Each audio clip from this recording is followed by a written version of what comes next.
Boy, they really had us for a minute there, didn't they? They really did. They had us going. Things have been so bad for so many years. Phil Spencer leaves Xbox. Asha Sharma comes in. We're all very skeptical, but then, oh, okay. She lowered the price of Game Pass. All right. It's a start. It's at least a start. It doesn't really change anything, but okay. It's at least a good sign. But then Xbox does their latest showcase, and it's actually pretty darn good. They reveal a whole bunch of good stuff, and they come out being like, you know what? Multiple of these games, you know what we're going to do with these? These are going to be Xbox exclusives. We are not going to publish them on other platforms. They will not be third-party releases. No. The bad times are behind us now. This is the dawn of a new era of Xbox. Xbox exclusives are back, baby. Soon, there will be a reason to own an Xbox. And it was like, all right, hey. So there was like a week there. There was like a good week, a good week or two where it was like, hey, you know what? I think things actually might be turning around. I think this may actually be it. It was a good week. It was a good week or so. Because here's the thing about Asha Sharma. Here's the thing: when you have been given the keys to a business that has been struggling very, very, very, very hard, which has made so many bad decisions, which has been so horribly mismanaged, you come in and they say, all right, here it is. Do what you need to do. Do whatever you need to do. The thing is, being in a position like that, you're gonna do whatever you need to do. Lowering the price of Game Pass, that was a move that was a pro-consumer move. We liked that. That was a nice, that was a best of both worlds. That was a good business decision because apparently they were hemorrhaging Game Pass subscribers when they raised the prices. So that was the right move business-wise. And then they got some gamer cred. Okay, good. See, but now we're moving into another phase, and she's, I don't know how much of this is just her. I never know how much is just the president or whatever. But like Xbox is now looking at all of their different studios and being like, this isn't working. Which of these should we kill? Like, they're basically like walking up and down the line and with like the axe on the shoulder, whistling and just being like, all right, let's see. Tossing a hacky sack up in the air. Who should we butcher? Right now, there are 3 rather well-known Xbox studios that are on the chopping block, that are at great risk of being shut down completely. Basically, there are internal talks at Xbox about all of this. Nothing is official yet, but there are 3 studios in particular that seem to be in a great amount of danger. Those 3 studios are Compulsion Games, who originally put out We Happy Few. Xbox bought them up and helped publish that. And then more recently, they put out South of Midnight, which apparently did not perform as they were hoping. We have Ninja Theory, famous for the Hellblade series. Apparently Hellblade 2 did not perform as they wanted, and it's especially funny because they just announced a new Hellblade game like a couple of weeks ago. They just announced a new game, and now they are at risk of closure. And then the third studio is Double Fine. Double Fine. Just industry veterans. Been doing this just for so many decades now. Famous for Psychonauts, that's basically their number one, but they've done a whole bunch of different games. Rather beloved studio. They were indie, and then they got bought up by Microsoft, and now they're on the chopping block as well. I can't even believe that. Like, that's just crazy. Like, Tim Schafer, Double Fine. Like, the idea of them getting shut down is just, it's just crazy. And so yeah, the idea of them shutting down these studios is already kind of shocking. There is the idea being floated that potentially these studios could like buy back their independence in some way. But obviously that's going to take a lot of capital. I don't know where that would come from if they've not been like making money privately invested. I really don't know. I don't know how any of that works. So that's at least possible. But like everyone's saying, even if that does happen, it's still probably going to come with mass layoffs. You know, like you're not going to be able to support these studios right away, especially, you know, you don't have like the Microsoft money anymore. You're probably going to have to fire a whole lot of folks. You're probably mostly buying these studios just to have the IPs associated with them. You might not necessarily have all of the cash flow to get a bunch of new projects going right away. I don't know, whatever. I shouldn't pretend like I know how this works. It's the idea. They may be able to buy back their independence, but we don't know. Right now, everyone is in active negotiations, and I think the idea is that we're basically waiting until the end of the month to see how things go. At that time, I suppose Microsoft will make their decisions about all of these studios.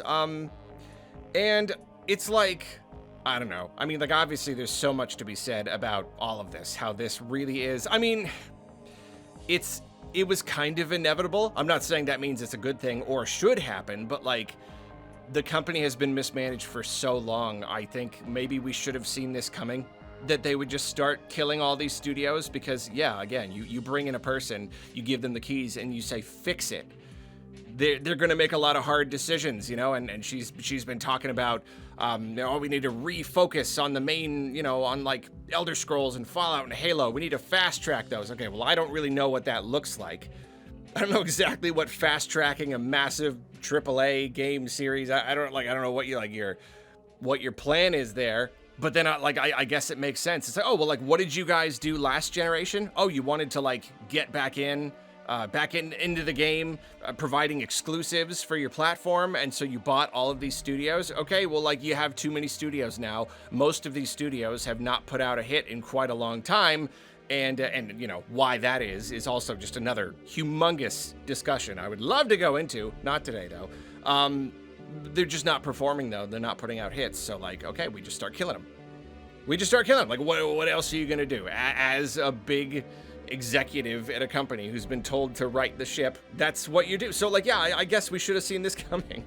It's really disturbing, but it was kind of inevitable, wasn't it? Unless these studios could have magically turned out games that were really successful. But then, you know, if you do want to dip into that conversation at least a little, like, how much of this was just Game Pass's fault? Like I don't know. Like, I wish I could look back in time and just run the simulation of like, how would this have gone if you couldn't just play these games on Game Pass, if people had to like buy them, whatever.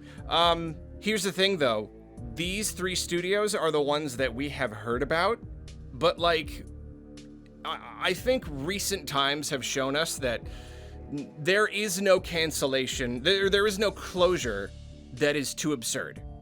There just isn't, you know, like there was once a time where we could have held on to the idea, entertained the idea that there were some studios that were immune to closure.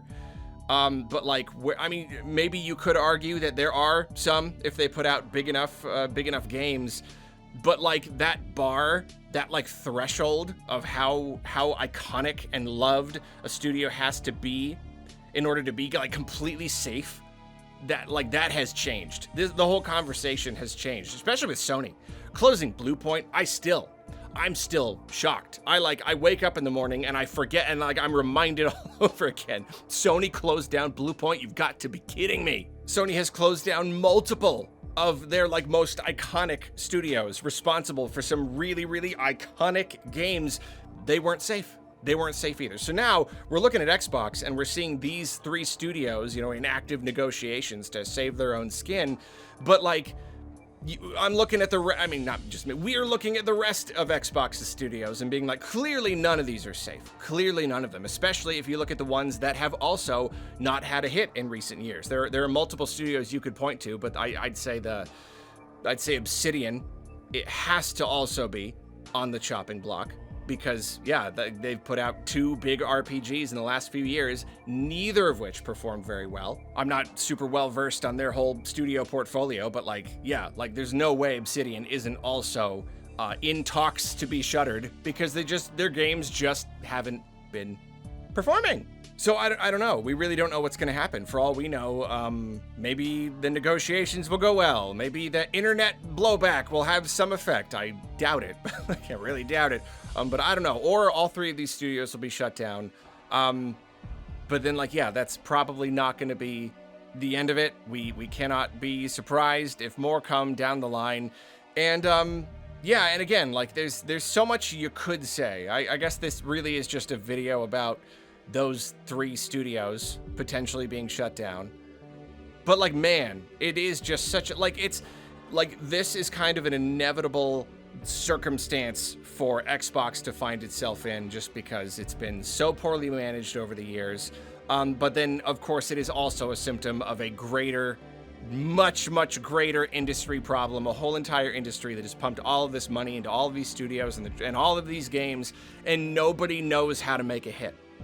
It's just such a finicky industry. Nobody knows how to reliably make a hit video game. They just don't know how to do it. So like, yeah, the day of reckoning for the game industry really does feel like it's coming. It's a thing. It's a very big thing. And you know, the last thing I will mention is, among all of these talks about these studio closures, there's also this idea that Microsoft may end up spinning off or even selling the Xbox brand, kind of like turning it into its own kind of independent thing, or yeah, even just like selling it outright. I don't know how, who buys that. I don't know who, like Tencent, I guess. Like only like the absolute biggest players could, you know, if Microsoft could afford to, if Xbox could buy Activision Blizzard for however many billions of dollars, like who buys Xbox with that entire portfolio and all of those studios? I just like, how $1 trillion?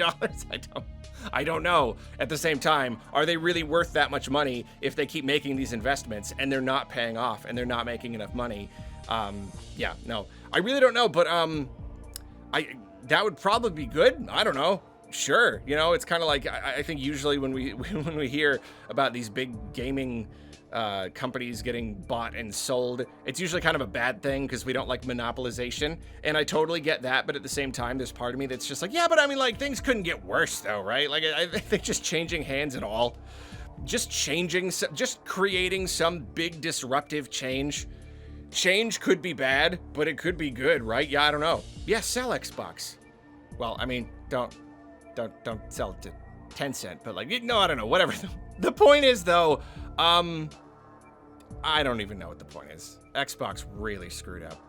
And this situation is really screwed up. I cannot believe it. I cannot believe Double Fine is at risk of being shuttered. I don't know, man.